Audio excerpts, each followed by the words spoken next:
Hola maestras y maestros, espero que se encuentren bien de salud. Soy el profesor Hugo Robledo. Hoy les traigo esta noticia del portal de noticias 1tv.com que se titula CENTE levanta el plantón del Zócalo pero amenaza con nuevo paro. ¿Qué sigue después de que se levante el plantón y se termine el paro de 3 días en el país encabezado por la coordinadora a raíz de que se quiere que se derogue la reforma a la ley del ISSSTE 2007? ¿Qué es lo que sigue? Bueno, esta es una noticia de Marco Antonio Jiménez Arreola y vamos a leer los primeros párrafos. Dice: la CENTE levantó el plantón en la Plaza de la Constitución en Ciudad de México luego de 72 horas de paro. Sin embargo, insistieron en que, de no haber respuesta a sus demandas, se irán a un paro nacional indefinido. Los miembros del magisterio iniciaron una manifestación el 21 de marzo sobre la ribera de San Cosme, en una nutrida marcha con destino al Zócalo capitalino. Los docentes cerraron vialidades importantes como el Circuito Interior y Avenida de los Insurgentes.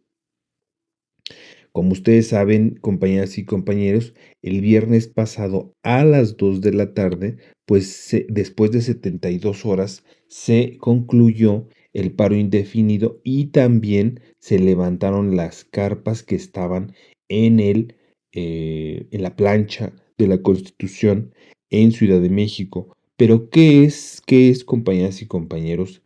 ¿Qué es lo que sigue? ¿Qué va a hacer ahora la coordinadora? ¿Qué es lo que desean?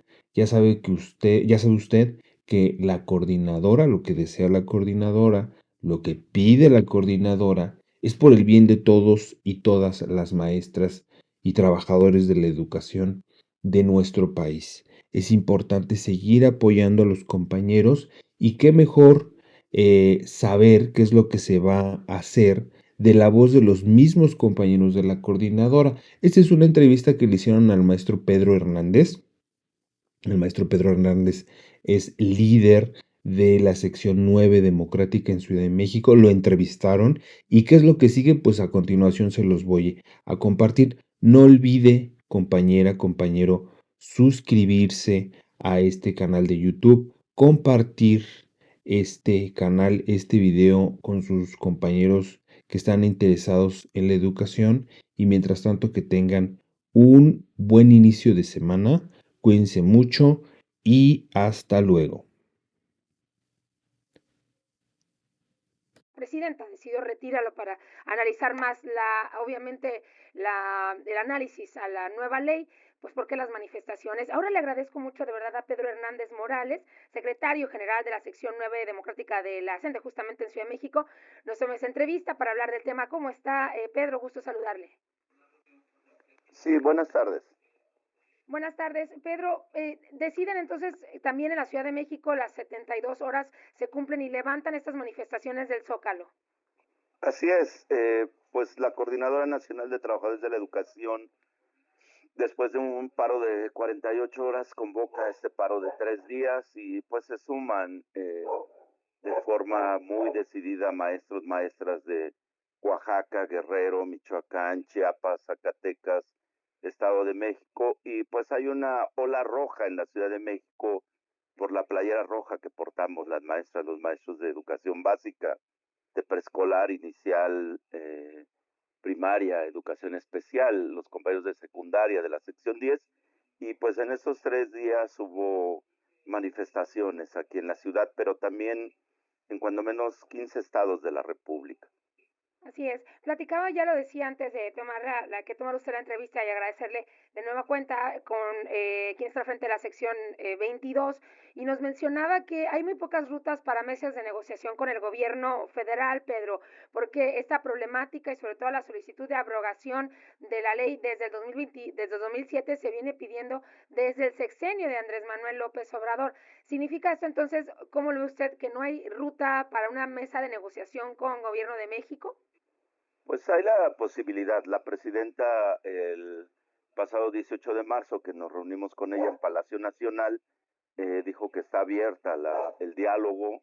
Hubo una primera pues acuerdos que significan el retiro, en primer momento, de la iniciativa de reforma a la ley que marcamos como 7 de febrero 2025, se retira ya de la Cámara de Diputados y bueno, pues plantea algunos elementos que parcialmente Sí, atienden la demanda fundamental, que es abrogar la sí. ley del ISSSTE 2007.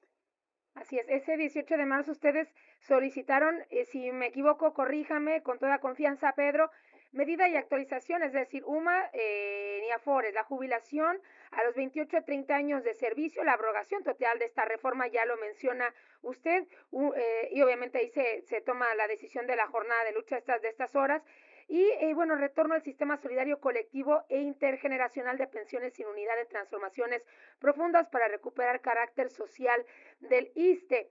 Y la respuesta que da el gobierno es que lo que ellos proponen es lo siguiente: la suspensión de las deudas adquiridas con Fobiste, la creación de vivienda social para los trabajadores, la congelación de la edad de jubilación y organización de foros para escuchar las demandas del magisterio.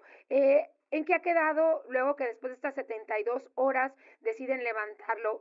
¿Buscarán reunirse ustedes como coordinadora para las nuevas medidas a tomar en caso de que no se decida pues echar atrás la reforma del 2007?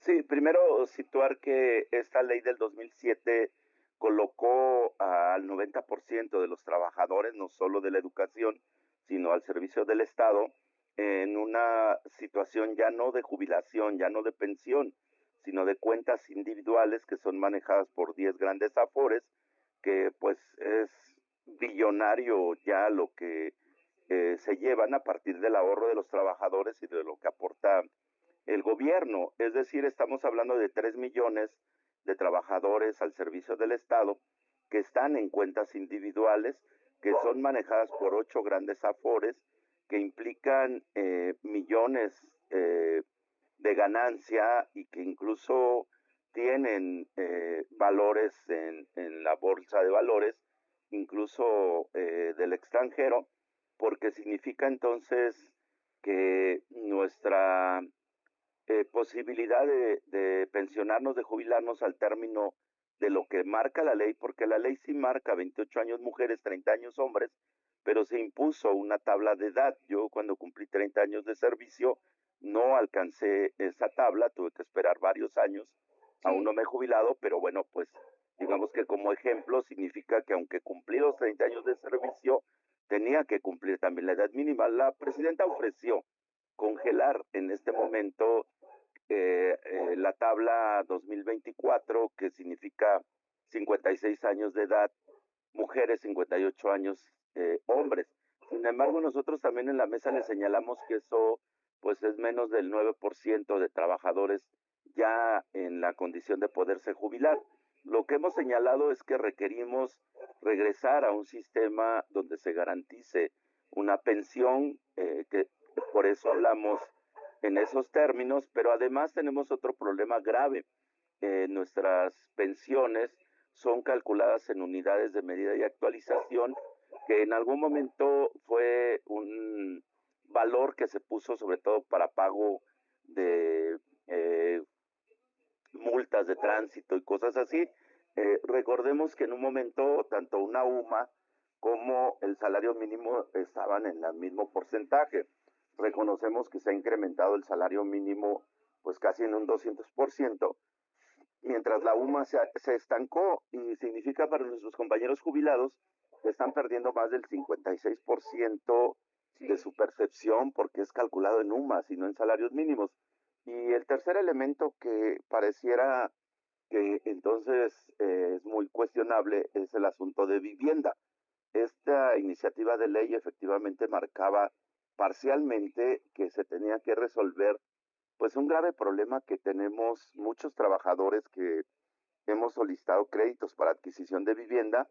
Desde hace más de 20 años Fobiste no construye vivienda, solo es el intermediario para contratar créditos que se vuelven impagables. Tenemos casos de compañeros que tal vez les prestaron 800,000 pesos para poder adquirir una vivienda y en estos momentos su saldo es de 2,400,000 pesos. es decir, que se ha incrementado 3 veces lo que les prestaron. Entonces, nos parece que esta iniciativa no atacó de fondo también esta situación.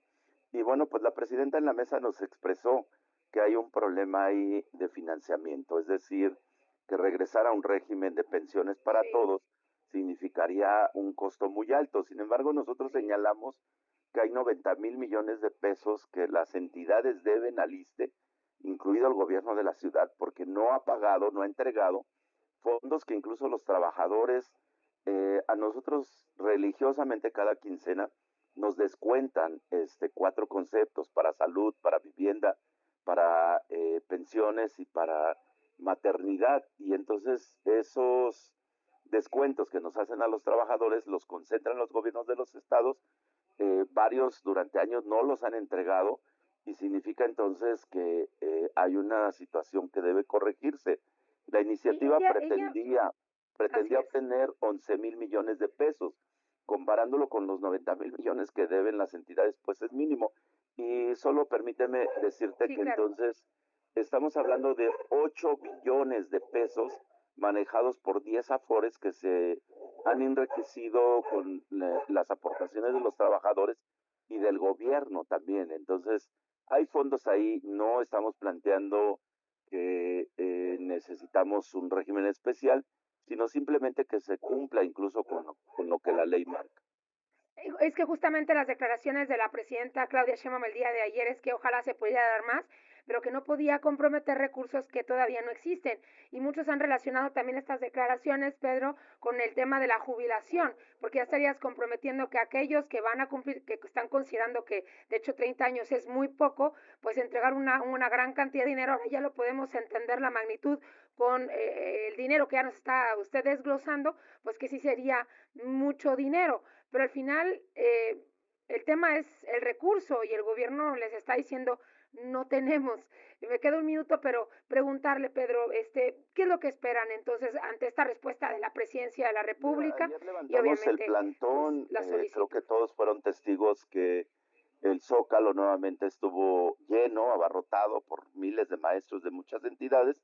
Uh -huh. Habíamos definido solo una movilización de 3 días. También, pues yo creo que tanto la manifestación del 19 como del 21 fue numerosa, pero bueno, el día jueves además hubo 5 puntos donde nos manifestamos: el aeropuerto, la caseta Cuernavaca, la caseta Toluca, el puente de la Concordia, el Caballito Reforma. Y bueno, ayer nosotros lo que declaramos es que levantábamos este paro esperando que en los próximos días se nos llame para nuevamente dialogar con la presidenta y Sí, buscar alternativas. Nosotros estamos planteando una serie de alternativas donde es posible obtener los sí. recursos suficientes para pagar casi a los trabajadores al servicio del Estado una pensión digna, que incluso la ley y la constitución lo marcan.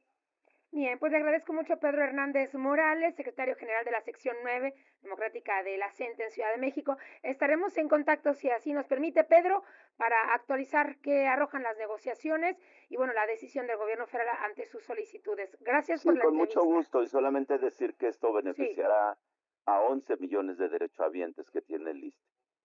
gracias, Pedro. Buena